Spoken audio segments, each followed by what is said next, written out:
Hi, this is Julie Gizzi. I'm an executive director with the Pampered Chef, and today I'm going to teach you how to make pizza.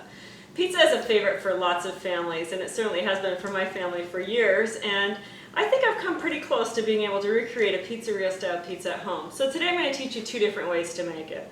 I'm going to teach you how to make a great pizza on our stone or in the oven, and I'm also going to teach you how to make pizza on the grill. So first, we're going to start with some dough.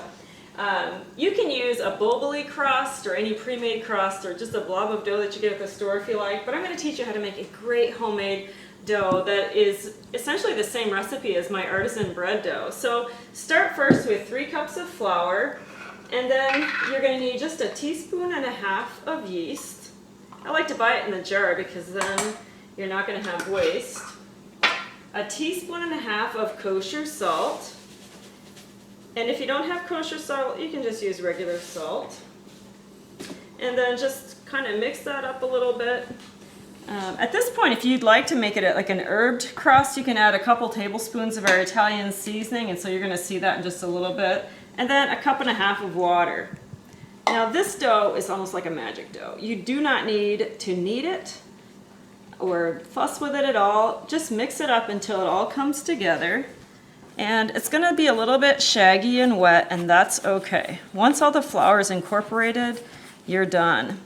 So you need just a little bit of advanced planning because this dough needs to rest for 2 hours after you've made it. Okay, so that's all ready. See how it looks sort of shaggy?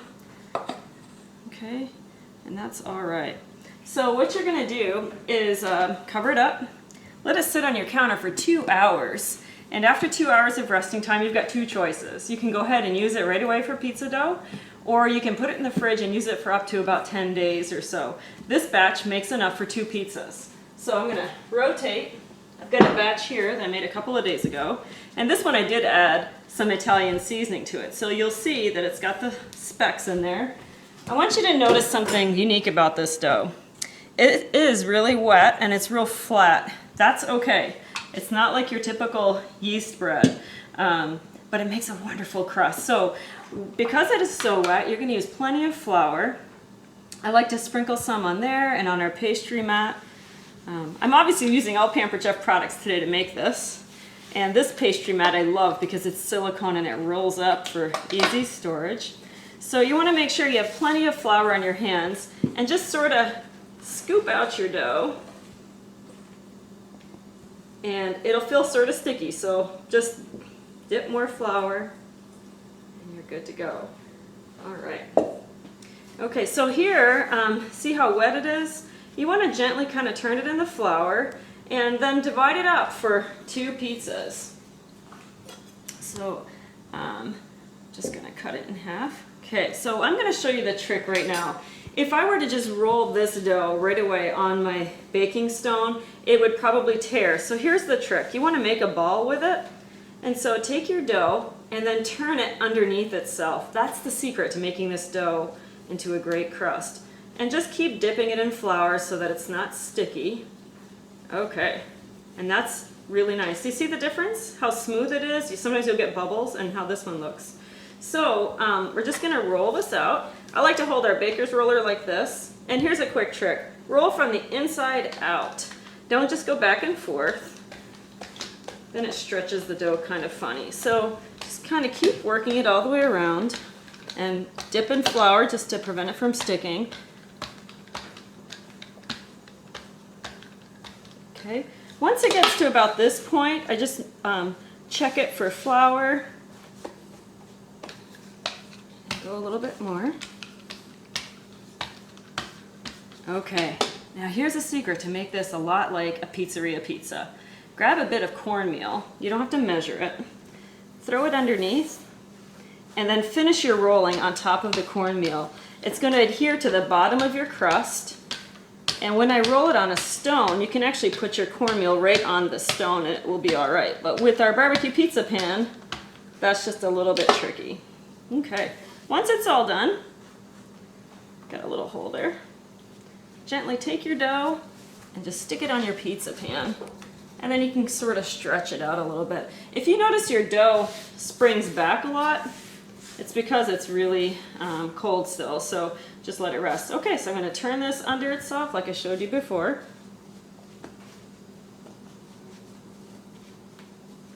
Flatten it out a bit. And for the baking stone, I'll go ahead and put my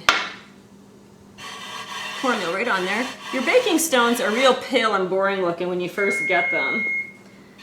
And then as you use them more and more, they become more seasoned. And so for this one, I'm going to go ahead and roll right on the stone.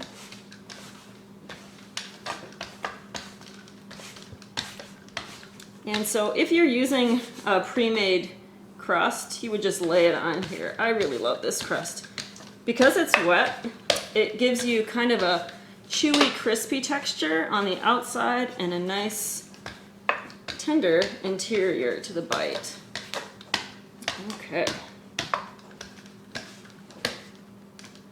This is going to be more of a kind of a New York style pizza. Okay, so now I'm going to teach you a couple of tricks for layering. What I love to do with pizza is put just a touch of olive oil. You don't really need to measure it, about the size of a quarter. And we're going to make a garlic oil here. For me, I think this is kind of the signature thing for my homemade pizzas. We're going to press some fresh garlic right through the skin. Just stick it in our garlic press. Give it a good firm squish right on there. The cleaning tool scrapes it all off. And then we're going to do that on the other one too. Just push it right into the oil and it makes it kind of an infused oil. So then what we'll do is very gently just kind of spread that oil all around our crust.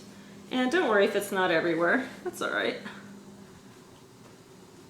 It's pretty strong in flavor, so it'll move around.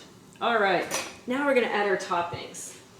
Now, the layering is super important. You're gonna do a little bit of your mozzarella cheese first before your sauce, about half of what you plan to use for your pizza. And what that does is it helps create a little bit of a moisture barrier so that your crust will be a little crispier. Okay? Then you're going to do your sauce. Now you can use a jarred sauce if you like. I have a homemade sauce that I like to use. If your family eats pizza a lot, one thing that you can do is you can make pizza kits. And so what you can do is have your dough made up, your cheese all grated, and your sauce done, and then like pepperoni if that's what you like, and bag each of them individually and put all those individual bags into a big giant Ziploc bag, a freezer bag. So when you want to have a homemade pizza, you just pull out your pizza kit the day before, everything will thaw, so you can just roll out your dough and add your toppings, and you can have homemade pizza very quickly. Excellent. Okay, so there's that. Now we'll finish it off with a little bit more cheese. If you love pizza, but you don't like to eat cheese or you're lactose intolerant, Daiya brand makes a non-dairy mozzarella cheese that you might use, or skip the cheese altogether. Just do a little bit of the garlic oil and sauce and load it up with veggies and you'll be great. All right. Got a little wedge of Parmesan. And we're going to stick it in the grater and grate it right over the crust. Freshly grated cheeses make a huge difference in the results of your pizza. The cheese that you buy that's pre-shredded is coated to prevent it from caking. So it takes more cheese to really be able to taste the flavor. So if you grate it yourself, first you're saving money, but you're also getting just cheese. You're not getting the coating, and so you can use a little bit less of it. All right, so this one here, we're going to make this one a pepperoni pizza. Another quick tip for you guys, if you're packing lunches or you pack lunches for your kids, one of my son's favorite lunches to take is cold pizza. And so about once a month, I'll make 3 or 4 pizzas all at once with the intention of making lunches.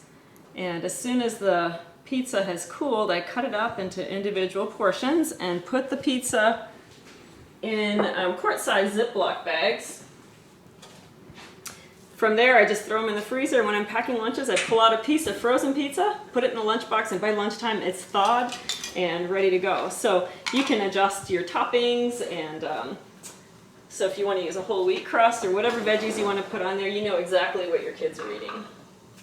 All right, so let's go ahead and do some toppings. We'll make this one pepperoni mushroom, and I'm going to use a cool tool called our simple slicer, and you just attach this, make sure that this piece here goes in the groove. It's got different thicknesses. I want it on the second thickness. And I've got some baby portobello mushrooms that I'm just going to add in here. Some people say you shouldn't wash mushrooms. I say wash them. I just dab them on paper towel. Some people just want to rub them dry. I like to make sure that there's no dirt on them, so I always wash my mushrooms. So we've got our mushrooms nice and sliced now. And what I love about this product is it does make your mushrooms super thin. So it makes it really easy to put on pizza. They'll cook quickly. Okay, that looks good. And let's go ahead and make this one a veggie pizza. Okay, we'll do this one here. And this one we'll do, you can just do whatever veggies your family likes. I'll do some green peppers. Oops, better put that in the track. There we go. You can see making pizza is kind of a messy thing, huh? I've got flour everywhere. All right. Okay, so here's a quick tip for you. When you're using your green peppers and you want to take the core out so that you have less waste, just use your thumb and press that core straight in. And when the core pops in, you can go ahead and break your pepper open, and you're going to be so impressed that you haven't lost any part of your pepper. So you can do that with any color pepper. So we're going to add some peppers on here, and I've cut those up ahead of time. So we're going to add a few of those on there.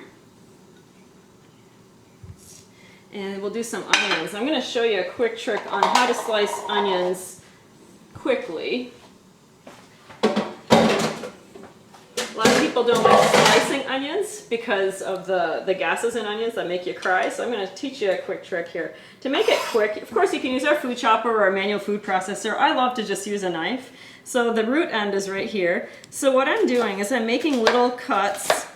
My onion is cut in half, so if you just go all the way across your onion, watch your fingers, and then just go the other way, your onion is all diced. So that saves you a little bit of time. And we're using a Vidalia onion. See how those are all nice and diced? So we're going to throw some of those on there. And then we're going to do a fresh batch of tomatoes.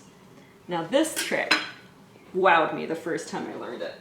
We're going to use some fresh grape tomatoes. Go ahead and put them on your cutting board, and you want to cut them in half. That would take forever to do one at a time. So just grab a lid, stick them all underneath your lid, and then use a bread knife. And so you're going to apply some even pressure here, go straight across. Ta-da! They're all sliced right in half. So now we can put these right on our pizza. All sliced in half. You can do the same thing with olives or grapes for salads. And then we'll leave a little bit of room here. We've got some Kalamata olives, so I'll put some of those on there. Okay. And then top it off with a little bit of our Italian seasoning. Our seasonings are wonderful, so I'm going to put a little bit of that on there and on here. Okay, so here's what you're going to do next. You're going to put your grilled pizza on the grill at about medium heat, not too high. So medium to medium low, depending on how hot your grill is. It's only going to take about 10 minutes. So about halfway through cooking time, just rotate it halfway and then let it finish. Your crust doesn't really turn very dark, but your cheese is going to melt and the crust will release from the pan when it's done. For this pizza, we're going to put it in the oven at 450 degrees. Always bake your pizzas and your cookies and things on your baking stones on the bottom rack of your oven. You'll get your best baking results that way. So this pizza will take at 450 degrees, it'll take about 16 or 17 minutes. Just keep an eye on it, but that'll give you your best results. You don't need to par cook your crust ahead of time, just put it on there and pop it in the oven. So I'm gonna go ahead and cook these and then we'll come back in just a little bit.